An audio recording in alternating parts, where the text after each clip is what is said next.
他的面容显得坚毅而决绝，这是他唯一生存的机会，所以他必须要成功，一招斩杀这些死气怪物。随着萧炎的大道神力疯狂的激荡，四周的空间开始震荡波动，突破这么多的死气怪物，施展横绝之法将是他最后的一次豪赌。然而就在萧炎准备施展出强大的横绝之法时，一道无形的规则之网从天而降，将萧炎紧紧包裹其中。这道规则之网充满了玄奥的神灵威严，仿佛是天地间霸主规则之法在这一刻降临。吼吼！伴随着一声震耳欲聋的应龙长啸，充满了无尽的霸主之气，仿佛要撕裂天地，并且带着一股无形的力量化作有形的波纹向四周扩散开来。声音中蕴含着造化的规则之法，让四周空间都发出剧烈的颤动。那道应龙的咆哮声直接冲击在那些有死气凝聚的怪物身上，他们的行动也在这一刻瞬间僵滞，仿佛被冻结在原地。他们拥有着独立的意识，发出狰狞的怪异之声，那声音让人听了直接毛骨悚然。萧炎感受到刚刚那玄奥的力量波动，脸上的紧绷之色也稍有放松下来，因为这股力量虽然充满着能够引动规则之法的力量，可是萧炎觉得非常的熟悉。就在这时，两道身影如影随形般出现在萧炎面前，正是双龙尊主。他们身着华贵的长袍，背负双手，目光深邃深渊，充满着能够看透一切的智慧之眼。虽然他们身受重伤，可是他们乃是造化主神，道心不灭的情况下，只要有足够的时间，就能够逐渐的恢复伤势，并且实力得到巅峰时期。萧炎微微抬头，眼神正视着双龙尊主，口中轻声呼唤：“双龙尊主前辈。”双龙尊主淡淡的看着面前的萧炎，他们的眼神中透露出一丝担忧，以及那从来不会对一位人类的赞赏。随即缓缓开口，造化之声回荡这片死寂世界的虚空中：“萧炎兄弟，刚刚我们还以为你与魔神同归于尽了，誓死找魔神报仇。不过看到你还活着，我们也放心了。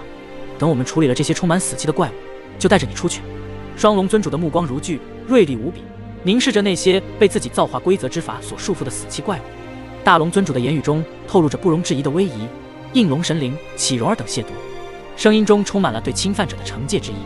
随着大龙尊主和小龙尊主的手臂的挥动，周围的空气都发生了一丝变化，空间泛起层层涟漪，仿佛随时都会因为他们的操控而碎裂开来。造化分解，瞬间，一股玄奥的神光从双龙尊主的体内爆发而出，那神光中蕴含着造化规则之法，如同洪荒之初的光芒，刺破了黑暗，带来了毁灭。造化神光所过之处，一切死气与混沌都被净化，能够重塑天地，改变万物的规则。这道造化神光穿梭虚空，径直射向那些死气怪物的身上。他们在神光的洗礼下发出凄厉的哀嚎，随后就如同梦魇般瓦解，被分解成最原始的虚无。被斩杀的那一刻，空气中弥漫着一种说不清的压迫感。这一幕，双龙尊主直接展现了造化主神力量的恐怖至极。造化神力不仅能够造化万物，同样能毁灭一切，逆转一切的造化规则。在双龙尊主面无表情，但那深邃的眼眸中却流露出那等高阶神灵的神圣不可侵犯。而刚刚这些死气怪物就是侵犯了高阶神灵的最终下场。就算是受伤的双龙尊主，这些堪比大道主神力量的死气怪物也不可能上伤得了他们。双龙尊主的实力让无比虚弱的萧炎感到了震撼，这造化神力果然恐怖与玄奥。如果不领悟其中的玄奥规则，那么大道永远不可撼动造化。萧炎凝视着双龙尊主的英勇身姿，他们的神气如虹，将那些散发着死寂气息的怪物一一击溃。终于，随着最后一声怪物的哀嚎，沉重的压力如潮水般消退。萧炎的嘴角露出了一丝宽慰的微笑，然而这丝轻松并未持续太久，他感到一阵头晕目眩，仿佛天地在旋转。他的视线模糊，身体不受控制地向后仰去，意识如同被黑暗吞噬。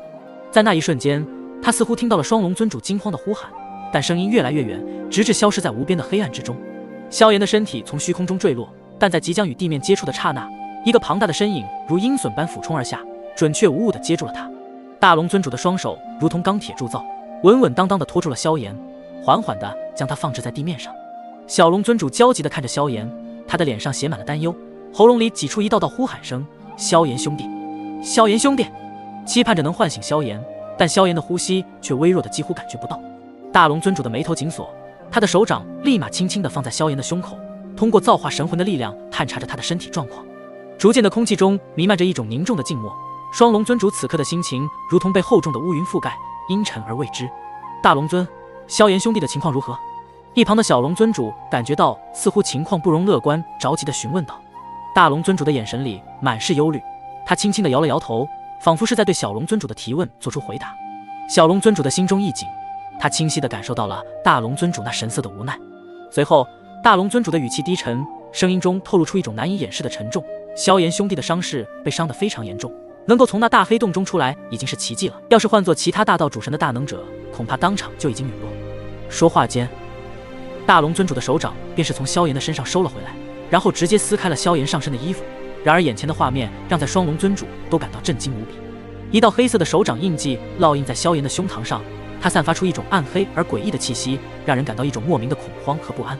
这道印记就像是一个魔咒，散发着淡淡的幽光，仿佛是深渊中伸出的触手，悄无声息地缠绕着萧炎，并且深深地烙印在萧炎的道体和神魂上，让人无法忽视它的存在。萧炎的身体在微微地颤抖着，仿佛是在抵抗那股暗黑诡异力量的侵袭。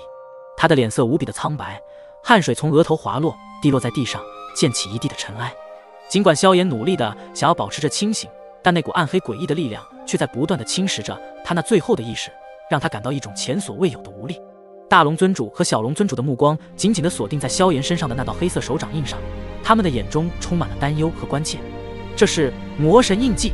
小龙尊主的心头一紧，他知道这一道印记的来历，它是魔神用诡异秘法种下的，一旦被魔神印记烙印，便如同枯骨之躯，难以剔除。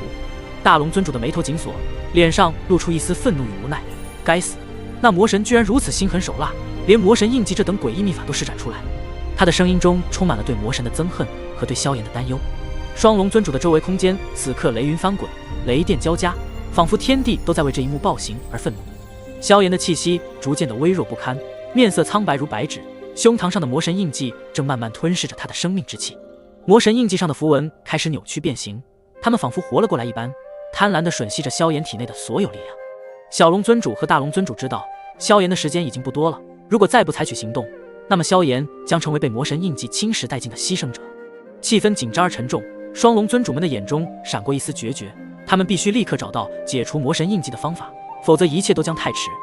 看来需要在应龙古典中寻找解除魔神印记的方法了。双龙尊主不再迟疑，立马催动自身的造化神力，一道神圣的应龙之力传荡而出。神圣玄奥的应龙之力化为无数道光点，这些光点开始有序地排列起来，逐渐地形成一道散发着金色神圣之光的古典。应龙古典乃是记载着应龙神族中最全面的各大信息记载，甚至其中藏有天地间的奥秘。这古典中的每一页都泛着微微的黄光，页页繁复的符文仿佛是金色的河流，在古典的纸张间蜿蜒流淌，每一次翻页都仿佛能听见历史的低语。双龙尊主的目光如电，紧紧追随着那些浮动的应龙符文，希望从中找到解除魔神印记的线索。应龙符文在光幕中舞动，时光在这一刻凝滞，双龙尊主的情绪也随着符文的浮动而起伏，心中既有希望的火花，又有失败的阴影在蔓延，每一秒都显得无比漫长，如同沧海桑田。然而无论双龙尊主如何搜寻，那解魔神印记之法依旧如风中的烟雾，触之即散。找了这么久，还是没有找到破解之法。难道萧炎兄弟真的要？后面的话双龙尊主没有说下去，只是在他的眉头紧锁下，心中涌动着一股不甘与焦虑。但他和小龙尊主知道，想要找到解除魔神印记之法的记载，绝非那么容易就能够找到。隔着万里之外的那些应龙神灵们也开始担心起萧炎的生死。虽然与萧炎并非熟悉，可是从他那坚毅的神态和强大的战斗力，即便是他们这等神灵都被深深的吸引。如果此时神元宫等众人和2位神殿殿主清醒的话，定然也会担心萧炎现在的安危。可他们现在都是昏迷的状态，气息也无比的微弱。双龙尊主翻开一页又一页的古典，以最快的速度在上面一一扫过。不知道时间又过去了多久，突然一道光芒从古典中绽放，金色的符文顿时发出剧烈的变化，围绕着双龙尊主旋转。吼！一道应龙的龙吟之声愈加响亮，仿佛要穿透虚空，抵达苍穹之巅。那时双龙尊主的眼中闪过一丝喜悦，因为解除魔神印记的方法就隐藏在这璀璨的光芒之中。